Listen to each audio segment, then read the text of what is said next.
Dirk Jewett. Dutch, first I really dig the We the People gimmick. My question is, why haven't you gone to AEW with Jake Hager? If there was any time in history, this is it. The country's practically a civil war. No kidding.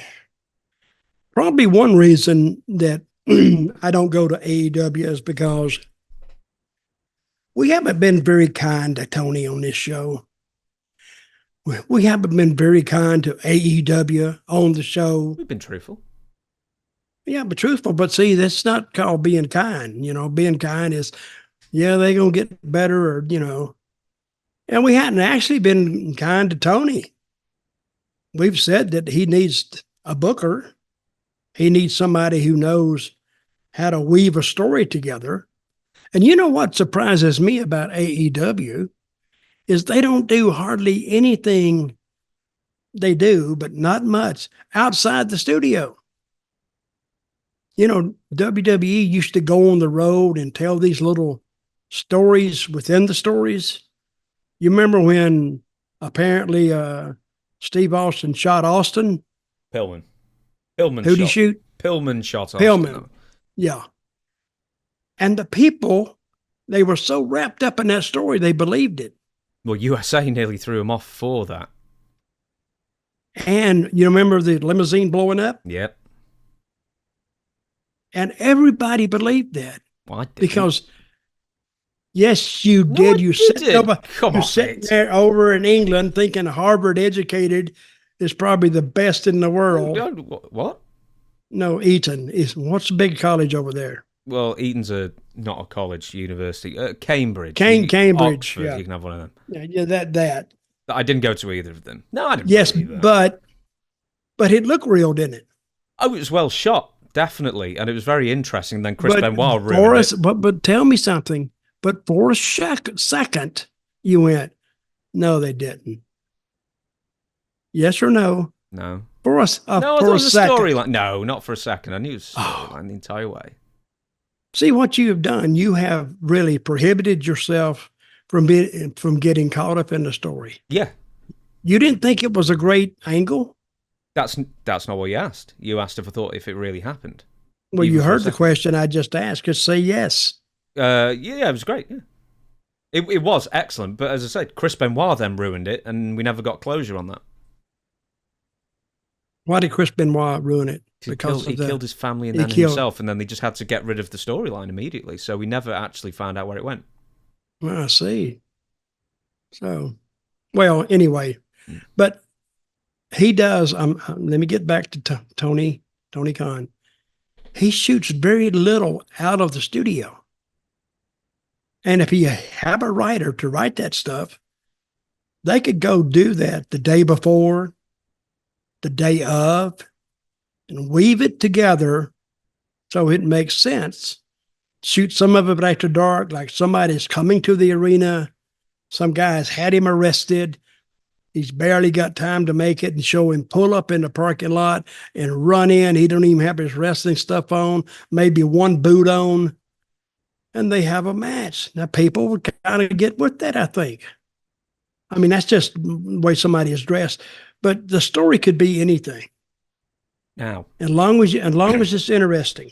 Because you said the story can be anything, this actually goes to the next question that is also about Jack Swagger, Jake Hager. Actually, it's from Todd from Columbus, Ohio again, and he asks, I'm sure you can agree that Jack Swagger, Jake Hager, has been severely mismanaged in AEW. He had some pretty good momentum going the first 6 months after he arrived there, being Jericho's heavy in his faction, but is now relegated to being some goof that likes a bucket hat tagging with marginal talent. In your eyes, what would be the quickest way to resurrect the great career of this former heavyweight champion outside of him coming back to WWE? So, I think we both agree. He's been on the show before, Jake Hager, and he's not being used to the best of his ability. I mean, if you were booking him, aside from just giving him the top championship, what do you think the best thing for Jake Hager is now as far as bringing him back up to where he should be? Best thing he can do right now? Yeah. Get a job. Quit the promotion. Short of quitting the promotion, what do you think creatively he would be best No, at? there's a lot of, I'd have to go in there and study. I don't even know who their top guy is. They got everybody's hurt, right? Yeah, Samoa Joe's basically the top guy now. Well, Samoa Joe and Hager, I don't see anything that's right off the bat. You got to look at chemistry, and you got to go in there and you got to take your time with Jack. And say I went in there with him, which I wouldn't do because I'm not in condition enough to even get in the ring anymore. So, but if you brought him back, and I think we the people, a political gimmick would work, big time work, because these cable channels are going 24/7. There's an election coming up. There's this coming up. Ukraine's coming, getting money. Russia's acting up. China. We got people coming across the border. I mean, the country has a surplus of things happening to it that are not good. Is Jake politically minded in that sense? He is to a degree. But it doesn't matter his political mindedness if he has somebody talking for him and they're pushing him to that degree. I guess if you sit down and talk to him, he may be up to date on it and he may not. See, people, when I was doing We the People and I was Zeb Colter, they believed that because they had no reason to disbelieve it, really, because every time I went out there, and I do remember a time they had Titus, and who was his little tag-along? Not Young. Darren Young? Darren Young. They wanted me to go out there and say something very racist. And I said, guys, I know you want to paint me as a militant, and I don't agree with everything, but I says, I don't know where painting me out to be a racist would help anything. They said, well, say it anyway. And if, we don't like it, we'll take it out. Well, I went out there and I said it, but not the way they wanted me to say it. And guess what the crowd did? And all the energy went out of them. I wanted to tell them they're hearing this stuff 24/7. They damn sure don't want to hear that topic on a wrestling show. So they and Triple H told me that, and to their credit, they did take it out. But I remember the first time, and they told me I was going to be the most hated man in the company. Hell, I was like halfway down the list of the ones they liked the most, because I was speaking truth to the power, I guess. Because a lot of people I would talk about, like, the immigration and this, that, and the other, and, they actually, and gas prices and all this, that was things they could relate to. They could go out on the street and see what I was talking about. So they couldn't disagree with me. And a lot of them did agree with me. When I would say, I want every real American in this building or within the sound of my voice to please rise, put your hand over your heart, say along with me, we the people. Well, about at least half of them would get up and say it. I'm thinking, well, the other half, and even part of the other half would get up because they just wanted to get up and do something. I even went to Manchester, England. I told you that story, right? Mm-hmm. Hell, half of them got up there, but I changed it. I saved to the end, like God save the Queen. Oh, they went nuts. They loved that. So, but it was something that Vince wanted. They wanted to do something with Jack. They needed somebody who could talk, and they had tried, I think, Jimmy. What was his name? Jim Mitchell. He tried, apparently. Not Jim. Jimmy Golden.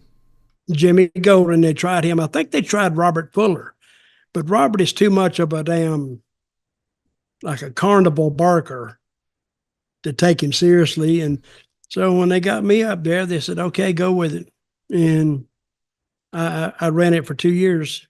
One more idea is, so you remember last year that Jake Hager and Claudio Castagnoli faced off in the ring, and the entire crowd started chanting, "We the people." We the people. So, I mean, it's basically the most, definitely in Jake's, it's the character that's most associated with him. Do you think teaming up with Cesaro again might be a good idea, or is that just a regression at this point? I think it's a regression. But now, for teaming up with him again, that would require some major, not restructuring of booking, but a mindset. You're going to go with this, or you're just going to put them together. You got to remind them every time they go on TV, and these announcers are got to quit talking about bullshit in the earlier match. They got to talk current politics. That's the only way it would work. So when he teamed up with us when I was in WWE, and they were getting over. That's when we got we had a match on TV against the Usos, and we was going to beat them or somebody. And then they changed. I've told you this. Yeah. They changed the finish right in the middle of the match, but didn't even tell me till I saw it. And I looked up there and I said, "What the F did you guys do?" And they said, "Well, Vince said change it." And you know what I said? Okay, let's go. Let's go. And nothing else to say. It's his company. He can say what he wants to say. He's the boss. And when I went to the back, I didn't say one word to Vince. I didn't even say, I wish you'd told me at the beginning, because if they told me at the beginning, they wouldn't have a need to radio us halfway through the match through the referee to tell us to change finish. But in response to that, they were actually good enough pros to really change the finish and made it look good.